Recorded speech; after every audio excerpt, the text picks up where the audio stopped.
manusia karena udah siang ya. Iya. Nah, sebelum mulai pembelajaran, kita cek terlebih dahulu kanan kiri bawahnya ada sampah nggak? Nggak. Ya udah bersih ya, kelasnya bagus. Nah, coba dicek seragamnya udah sesuai belum sama harinya? Sudah. Nah, sebelumnya ibu absen terlebih dahulu ya. Baik, absen. Farah Kanza Azhara Hadir. Fadila Amalia Hadir Ibu. Rohma Hadir. Inah Hidayatun Sewa. Hadir Bu. Oke, hadir semua ya. Iya. Nah, kira-kira ada yang masih ingat nggak pertemuan sebelumnya membahas tentang apa? Salat, betul. Nah, sekarang kita akan membahas tentang Kurban. Nah, sebelum itu, marilah kita berdoa terlebih dahulu. Ayo berdoa. Bismillahirrahmanirrahim. Raditu billahi rabba wa bil islami dina wa bi Muhammadin nabiyya wa rasula. Rabbi zidni ilma warzuqni fahma. Amin ya rabbal alamin. Selanjutnya, sebelum memasuki pembelajaran, Ibu ingin menyampaikan tujuan pembelajaran terlebih dahulu. Yang pertama itu menjelaskan pengertian kurban, yang kedua menjelaskan hukum kurban, yang ketiga menganalisis latar belakang disyariatkannya kurban, yang keempat menjelaskan ketentuan pelaksanaan kurban, dan yang terakhir itu menyebutkan hikmah ibadah kurban dalam kehidupan sehari-hari. Nah, selanjutnya coba kita perhatikan ke depan dulu anak-anak. Ya, Bu. Di sini ada gambar apa ini? Sapi. Sapi. Terus ini apa ini lagi apa? Itu daging. Iya, betul. Nah, kalian pas Idul Adha apa namanya? Dekat surat itu udah semangat Indonesia apa? Sapi. Mamat. Mamati. Iya, mamat. Dia disangka potong rangkong. Potong ya lucu ya. Tidak saya potong. Lucu Nggak apa-apa, nggak apa-apa. mun ada sana oke, Mbak. Jadi ora Joki potong. 100.000. Parah nih. Beri iki balane enggak tujuan. Nggak usah. Balane mana? Nak dibaleni kok motonge dijedok sisan. Ya wes lanjut. Maksudnya Iya, bener kan ditujuan. Tujuan ya. Kok jadi potongnya sekali tok kan? Sebelum memulai pembelajaran, Ibu akan membacakan terlebih dahulu tujuan pembelajarannya. Yang pertama itu ada menjelaskan pengertian kurban, yang kedua ada menjelaskan hukum kurban, yang ketiga ada menganalisis latar belakang disyariatkannya kurban, yang keempat ada menjelaskan ketentuan pelaksanaan kurban, dan yang terakhir menyebutkan hikmah ibadah kurban dalam kehidupan sehari-hari. Nah, selanjutnya coba kita amati gambar di depan ini anak-anak. Iya, Bu. Ini ada gambar apa ya? Kurban. Iya betul. Kurban, itu penyembelihan, Bu. Nah, kalian pas Idul Adha mengamati nggak kayak apa pelaksanaan kurban itu gimana? Enggak, oh ya. Untuk mengetahui lebih jelas, kita langsung aja ya masuk. Oh ya sebelumnya, Ibu ingin bertanya nih, apa yang dimaksud dengan kurban? Ada yang tahu? Menyembelih. Betul, menyembelih. Nah, mengapa umat Islam itu dianjurkan untuk berkurban? Tahu ya. Nanti Ibu kasih tahu ya di slide berikutnya. Iya. Selanjutnya apa hikmah yang dapat diperoleh dari ibadah kurban? Yang tahu? Daging, dapat daging. Betul, dapat daging. Nah, untuk menjawab pertanyaan ini, kita simak materi sini ya, anak-anak. Iya. Nah, kurban itu secara bahasa berasal dari kata apa, anak-anak? Korban. Yang berarti Ikrar. Betul. Nah, secara istilah, kurban ini adalah ibadah menyembelih hewan tertentu untuk tujuannya itu untuk mendekatkan diri kepada Allah yang dilaksanakan pada hari Idul Adha dan hari Tasyrik. Kurban apa anak-anak pengertiannya? Ibadah menyembelih hewan tertentu untuk mendekatkan diri pada Allah. Betul, tepuk tangan untuk Mbak Farah. Nah, tadi kan kita udah mengetahui pengertian kurban. Di sini Ibu akan menjelaskan tentang hukum kurban. Nah, hukum kurban sendiri adalah sunnah muakkad. Ada yang tahu sunnah muakkad itu apa? Sunnah yang sangat dianjurkan. juga. Betul, tepuk tangan untuk Mbak Vina. Jadi kurban itu sangat dianjurkan oleh Allah untuk dilaksanakan. Nah, setelah tadi mengetahui pengertian hukum, sekarang tentunya kan setiap materi itu ada dalilnya. Nah, sekarang Ibu ingin kalian coba membacakan ayat di depan. Ayo anak-anak, 1, 2, 3. Bismillahirrahmanirrahim. Inna a'toinakal kautsar fasholli lirabbika wanhar.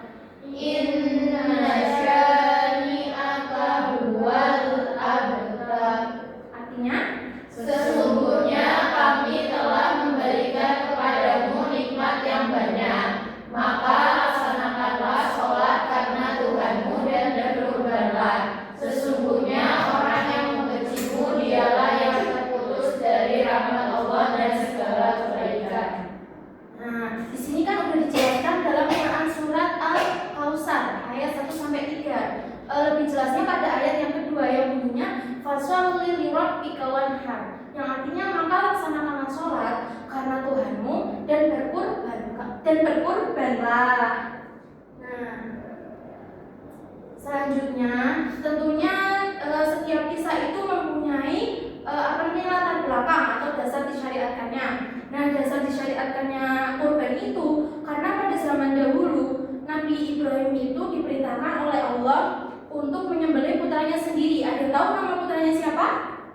Ismail, betul. Nah, Nabi Ibrahim itu diperintahkan untuk menyembelih putranya sendiri. Lalu dengan berat hati Nabi Ibrahim itu hendak menyembelih Nabi Ismail. Namun saat itu juga Allah langsung mengganti Nabi Ismail dengan hewan peliharaan yang bisa disembelih. Nah, dari kisah ini kita bisa mengambil nilai, yaitu Nabi Ibrahim itu merupakan orang yang sabar, yang ikhlas dan taat kepada Allah. Betul. Selanjutnya, ini ada waktu pelaksanaan kurban. Nah, pelaksanaan kurban ini dimulai pada tanggal berapa anak-anak? 10 Dzulhijjah setelah sholat Idul Adha. Nah, 13 Dzulhijjah hari Asyri. Itu. Nah, di dalam hadis itu diterangkan yang artinya itu berbunyi, barang siapa menyembelih sebelum sholat Id, maka hendaklah mengulanginya. Hadis riwayat Bukhari. Jadi kalau misalkan ada yang menyembelih sebelum sholat Id, itu tidak sah atau tidak boleh ya anak-anak? Iya.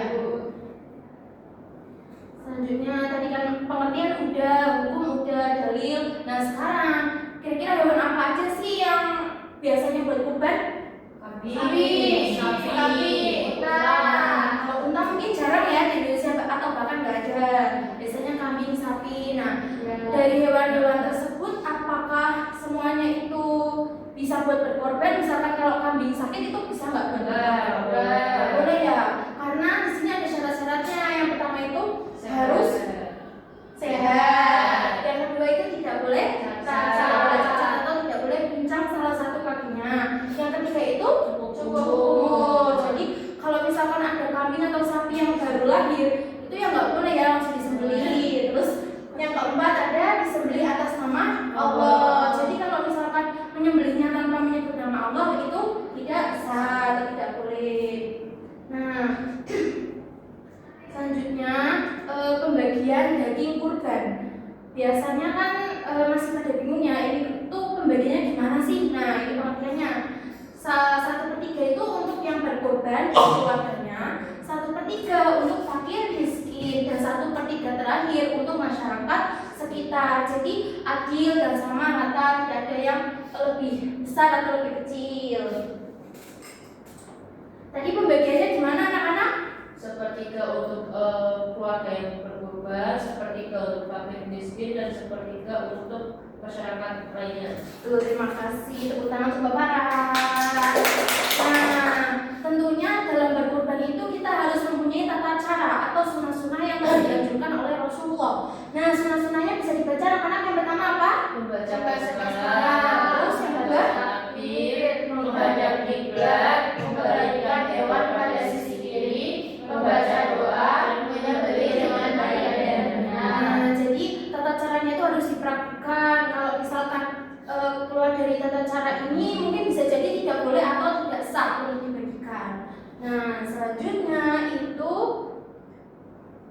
ada hikmahnya.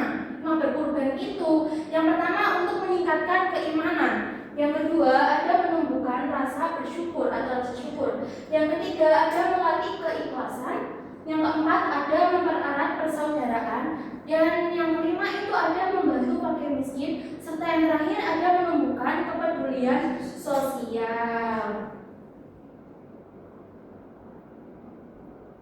Nah, tadi kan Ibu udah jelasin tentang pengertian, dalil, hukum, serta tata caranya. Nah, sekarang waktunya kalian buat berdiskusi. Ibu bagi jadi 2 kelompok ya. Untuk Mbak Roma sama Mbak Ade di kelompok 1, Mbak Vina dan Mbak Farah kelompok 2. Kalian amati dulu atau diskusikan dulu bersama kelompoknya studi kasusnya, lalu untuk kelompok 1 menjawab nomor 1 dan kelompok 2 menjawab nomor 2. Ibu kasih waktu 5 menit ya dari sekarang. Sudah Bu, sudah oke. Coba kelompok 1. Iya boleh. Dampaknya itu yang pertama menimbulkan rasa kecewa dan juga ketidakadilan di masyarakat. Yang kedua dapat memicu kecemburuan sosial dan juga konflik antar warga. Terus ada juga tujuan ibadah kurban untuk berbagi dan membantu sesama menjadi kurang tercapai. Terakhir, dampaknya itu kepercayaan masyarakat kepada panitia kurban itu bisa menurun. Nah, betul sekali. Tepuk tangan untuk kelompok 1. Selanjutnya kelompok 2 dipresentasikan. Bagaimana solusi menurut kalian? Solusi yang pertama yaitu panitia mendata menerima kurban dengan baik sebelum pembagian. Yang kedua, pembagian dilakukan secara adil dan diprioritaskan kepada fakir miskin serta masyarakat yang benar-benar berhak. Oh iya, selanjutnya itu bersikap terbuka dan transparan mengenai jumlah hewan kurban dan penerimanya. Lalu terakhir itu melibatkan tokoh masyarakat atau ketua RT dan RW agar pembagian lebih tepat sasaran dan merata seperti itu. Betul, berarti kalian sudah paham ya tentang materi yang sudah Ibu jelasin tadi? Sudah. Sekarang sebelum Ibu akhiri, Ibu akan memberikan motivasi, yaitu Allah itu tidak melihat banyaknya harta yang kita miliki, tapi Allah melihat dari keikhlasan dan ketakwaan dalam kita beribadah. Jadi nggak ada gunanya kalau kita tuh hartanya banyak tapi kita tuh nggak ikhlas, terus nggak takwa gitu ya. Nah, sebelum Ibu akhiri, kira-kira ada pelajaran yang menurut kalian sulit nggak? Sepertinya tidak. Ada. Apa yang kalian pahami dari materi itu tadi? Jadi kurban itu banyak menyembelih hewan. Ibadah dengan menyembelih hewan tertentu sebagai bentuk ketaatan kepada Allah. Betul. Nah, sekarang Ibu ingin mengajak kalian untuk menyimpulkan bersama-sama. Ayo bisa dibaca anak-anak? Kurban merupakan ibadah menyembelih hewan tertentu sebagai bentuk ketaatan kepada Allah yang dilaksanakan pada hari raya Idul Adha dan hari Tasyrik. Selain memiliki nilai ibadah, kurban juga mengandung nilai sosial karena mengajarkan kepedulian, kebersamaan, dan semangat berbagi kepada sesama. Oke, anak-anak, pembelajaran hari ini Ibu kira sudah cukup dan kalian sudah memahami materinya. Sebelumnya Ibu akan memberikan tugas ke kalian. Bisa kalian cari salah satu contoh pelaksanaan kurban ya di desa kalian atau di sosmed ya. Lalu kalian tulis di buku tugas seperti biasanya, lalu dikumpulkan minggu depan. Nah, untuk materi selanjutnya kita akan membahas tentang akikah. Sebelumnya kalian pelajari dulu ya di rumah ya. Sebelum Ibu akhiri, mari kita berdoa terlebih dahulu. Bismillahirrahmanirrahim. Wal asri innal insana lafi khusrin illa alladziina aamanu wa 'amilus shalihati wa tawassaw bil haqqi wa tawassaw bis sabr. Amin. Ya, itu harap pertemuan pada hari ini sudah baik dan Ibu cukupkan. Kurang lebihnya mohon maaf. Assalamualaikum warahmatullahi wabarakatuh.